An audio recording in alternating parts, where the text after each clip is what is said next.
Hello friends, welcome back to Play Tamil. So நம்ம GOAT the greatest of all time movie நானும் பார்த்துட்டேன். மெயினாகவே பார்த்தீங்கன்னா இந்த படத்தோட ஃபர்ஸ்ட்டு ட்ரெய்லர்லாம் பார்த்து செம்ம எக்ஸைட்மெண்ட்டோடு தான் இருந்தேன். பட் இருந்தாலும் ஸ்லைட்டாக ஒரு வெயிட்டிங் இருந்தது. ஓகே, படம் எப்படி தான் இருக்குதுன்னு ஃபஸ்ட்டு பார்த்துட்டு அதுக்கப்புறமா உங்கள்கிட்ட ரிவ்யூ போடலாமா வேணாமான்னு ஆக்சுவலாக ஒரு டவுட்டோடு தான் இருந்தேன்.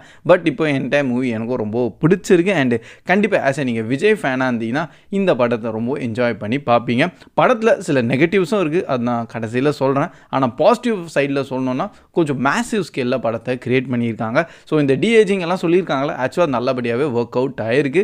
அது கொஞ்சம் நம்ம ட்ரெய்லரில் பார்க்கும்போது தான் லேசாக ஒரு இதுவாக தெரிஞ்சுது. பட் மூவி வைஸில் பார்க்கும்போது அது கொஞ்சம் நல்லபடியாகவே இருந்திருக்கு. அண்ட் சில விஎஃப்எக்ஸ் ஷாட்ஸ்லாம் வந்து அவங்க கொஞ்சம் இம்ப்ரூவைஸ் பண்ணியிருக்காங்க. ரொம்பலாம் இல்லை, லேசாக ஒரு ஃபர்ஸ்ட்டு பண்ணியிருந்த விஎஃப்எக்ஸோட இப்போது கொஞ்சம் பரவாயில்லன்னு சொல்லலாம். அண்ட் கான்செப்ட் ஸ்டோரி வைஸில் பார்த்தீங்கன்னா லைக் அவங்க கொஞ்சம் ஒரு நம்ம ஏ டீம் எக்ஸ்பெண்டபிள்ஸ் மாதிரி இங்கே நம்ம ஹீரோ வந்து சில இன்டர்நேஷ்னல் மிஷின்ஸ் முடிக்கிற மாதிரி ஒரு டீமோடு இருக்காங்க.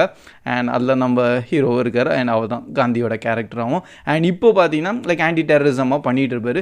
பட் ஒரு ஸ்டேஜுக்கு அப்புறமா இதெல்லாம் நம்மளுக்கு தேவையில்லை, நம்ம ஃபேமிலியோட சிம்பிளாக வாழலாம்னு சொல்லிட்டு எல்லாத்தையும் விட்டு போயிடுவார். பட் அவரோட பாஸ்ட்லேருந்து ஒரு மிஷின்லாம் திருப்பி அவரை இப்போது ப்ரெசென்ட்டில் வந்து அட்டாக் பண்ணிகிட்டு இருக்கு. ஸோ இதில் நீங்கள் டோட்டல் 3 வெர்ஷன்ஸ் ஆஃப் விஜய் பார்ப்பீங்க. அண்ட் அது நான் ஸ்பாய்லர்ஸாக சொல்ல மாட்டேன், நீங்கள் மூவியை பார்க்கும்போது ஈஸியாக புரிஞ்சுப்பீங்க. ஸோ இதுலேயும் ஒரு நெகட்டிவிட்டி எனக்கு இந்த கொஞ்சம் காம்ப்ளிகேஷன்ஸ் க்ரியேட் பண்ணியிருந்தால் இன்னும் பெட்டராக இருந்திருக்கும்.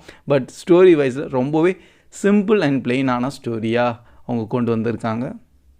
அண்ட் படத்தில் நிறைய கொஞ்சம் ஹைலைட்ஸான மூமெண்ட்ஸ் இருக்குது. மெயினாக டைட்டில் கார்டு மூமெண்ட் தான் இன்னும் அல்டிமேட். லியோ மூவிலையும் அதுதான் கொஞ்சம் பயங்கரமாக பண்ணியிருந்தாங்க. அண்ட் அகெயின் அதே மாதிரி இந்த படத்துலையும் வந்து அந்த டைட்டில் கார்டு செக்மெண்ட்டை இன்னும் கொஞ்சம் நல்லபடியாக க்ரியேட் பண்ணிட்டாங்க.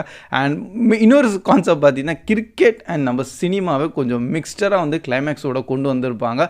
அண்ட் அதுலேயும் சில விஷயங்கள்லாம் இருக்குது. அது நீங்கள் மூவி அண்ட் தேட்டரில் பார்த்தீங்கன்னா இன்னும் நல்லா என்ஜாய் பண்ணுவீங்க. அண்ட் கொஞ்சம் எக்ஸைட்மெண்ட் ஆட்டோமேட்டிக்காக உங்களுக்கே க்ரியேட் ஆயிரும். அண்ட் என்டையர் மூவி வந்து விஜய் ஃபேன் பேஸ்க்காக லைக் ஒரு ஃபேன் சர்வீஸ்ன்னு சொல்லுவாங்களே, அந்த மாதிரி தான் வந்து படம் எனக்கு பர்சனலாக தோணியிருக்கு. நார்மலான ஆடியன்ஸ் வந்து இந்த படத்தை பார்த்தாங்கன்னா ஒரு ஆவரேஜான மூவி தான் உங்களுக்கு தெரியும். கொஞ்சம் பயங்கரமாக கொஞ்சம் மேசிவ் ஸ்கேலில் வந்து படத்தை பண்ணிட்டாங்க. ஆக்ஷன் பேக்காக இருக்குது, கொஞ்சம் இன்டர்நேஷ்னல் லெவலில் வந்து எல்லாத்தையும் இடத்துலையும் போயிட்டு இருக்காங்க. பட் இருந்தாலும் கான்செப்ட் ஸ்டோரி வைஸ்லேருந்து பார்க்கும்போது அது ஒரு சிம்பிள் அண்ட் ஆவரேஜாக தான் இருக்கும். பட் ஆஸ் எ விஜய் ஃபேன்ஸாக நீங்கள் பார்த்தீங்கன்னா இந்த படம் உங்களுக்கு நெக்ஸ்ட் லெவல். ஏன்னா விஜயோட நல்ல கொஞ்சம் மேசிவான மூமெண்ட்ஸ்லாம் காமிச்சிட்டாங்களா, அதெல்லாம் படத்தில் இன்னும் சூப்பராக ஒர்க் அவுட் ஆகிருக்கு. ஸோ இப்போ நெகட்டிவ் ஸ்கேலில் வரும்போது நான் ஃபர்ஸ்ட்டு சொல்கிறது பிஜிஎம் படத்தில் அவ்வளோவா கெத்தாக இல்லை. ஸோ அந்த கெத்னஸ் தான் வேணும்னு சொல்லி ரொம்ப எதிர்பார்ப்போம். பட் ஏன் தெரியல, எனக்கு இந்த படத்தில் இந்த பிஜிஎம் எல்லாம் கொஞ்சம் பிலோ ஆவரேஜாகவே தெரிஞ்சிருக்கு.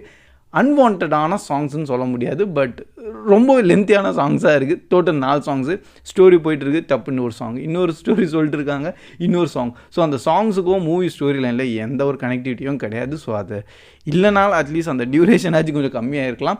பட் சாங்ஸ்லாம் கொஞ்சம் சரியில்லை. அண்ட் நம்ம எண்டிங் பார்த்திங்கன்னா ரொம்ப சிம்பிளான ஒரு எண்டிங்காக இருக்கும். ஸோ படத்தோட கடைசி மூமெண்ட்டில் தான் இன்னும் நீங்கள் கொஞ்சம் பீக்காக வச்சுருந்தீங்கன்னா எல்லாருக்கும் இன்னும் நல்லா அப்படியே எக்ஸைட்மெண்ட் ஆகிருப்பாங்க. பட் எண்டிங் வந்து ரொம்ப பிளெயின் அண்ட் சிம்பிளாக சொல்லிட்டாங்களா. ஆக்சுவலாக ஸ்டோரியே வந்து ஒரு நார்மலான ஸ்டோரி தான். ஸோ எந்த ஒரு காம்ப்ளிகேஷன்ஸே இருக்காது.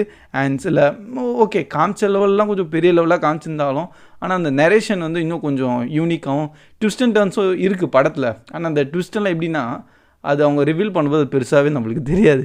ஓ இதானா, அந்த மாதிரி தான் வந்து இருந்திருக்கு. ஸோ அது இன்னும் கொஞ்சம் காம்ப்ளிகேஷன் லெவலில் இன்னும் கொஞ்சம் அவங்க மேக் பண்ணணும். ஏன்னா இப்போ வர எல்லாருக்கும் வந்து ஒரு அவங்களுக்கு சில விஷயங்கள் சில ஸ்டோரி வந்து சிம்பிளாக சொன்னால் புரியாது. அது இன்னும் கொஞ்சம் காம்ப்ளிகேட் பண்ணி சொன்னால் தான் அது கொஞ்சம் எஃபெக்ட் கொஞ்சம் வேறு லெவலில் இருக்கும். அண்ட் அதெல்லாம் தான் இந்த படத்தில் கொஞ்சம் ட்ராபேக் ஆகிருக்கு.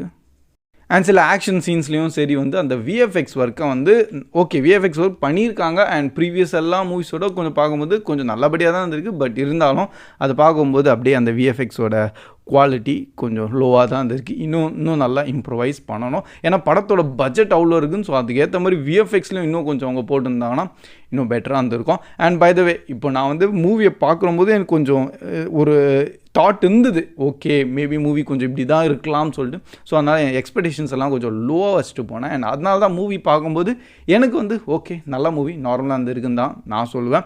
அண்ட் ரொம்ப எக்ஸைட் ஆன மாதிரி எனக்கு பெருசாக ஃபீல் ஆகலை. ஸோ அதனால சொல்ல லைக் நார்மல் ஆடியன்ஸோட போனாங்கன்னா ஓகே மூவி நல்லபடியாக இருந்திருக்கு அப்படின்னு தான் சொல்லுவாங்க. அண்ட் மெயினாக விஜய் ஃபேன்ஸோட நீங்கள் அப்படியே மூவியை பார்த்தீங்கன்னா இன்னும் கொஞ்சம் நெக்ஸ்ட் லெவலில் வந்து நீங்கள் என்ஜாய் பண்ணுவீங்க.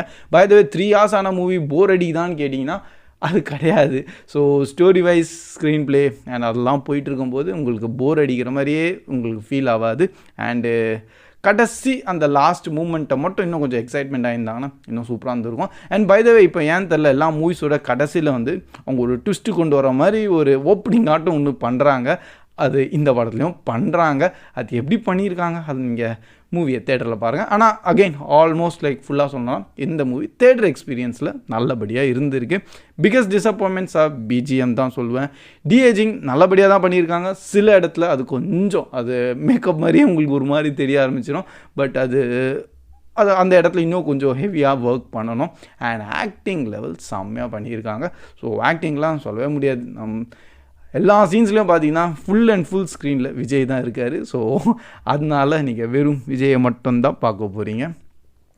So that's all guys. இதான் நம்ம ஷார்ட்டான ரிவ்யூ. அண்ட் இன்கேஸ் நீங்களும் மூவியை பார்த்துட்டிங்கன்னா உங்களோட தாட்ஸ் அண்ட் எப்படி இருந்ததுன்னு கண்டிப்பாக கமெண்ட் செக்ஷன்லையும் ஷேர் பண்ணுங்கள். And that's all guys. And sorry like first day first ஷோலாம் நானும் போய் பார்த்து பண்ணியிருக்கணும். பட் அன்ஃபார்ச்சுனேட்டாக டிக்கெட்டும் கிடைக்கல. ஸோ அதனால் என்னாலையும் பார்க்கவும் முடியல. அதனால தான் கொஞ்சம் கடைசியில் வீடியோ போட்டுட்ருக்கேன்.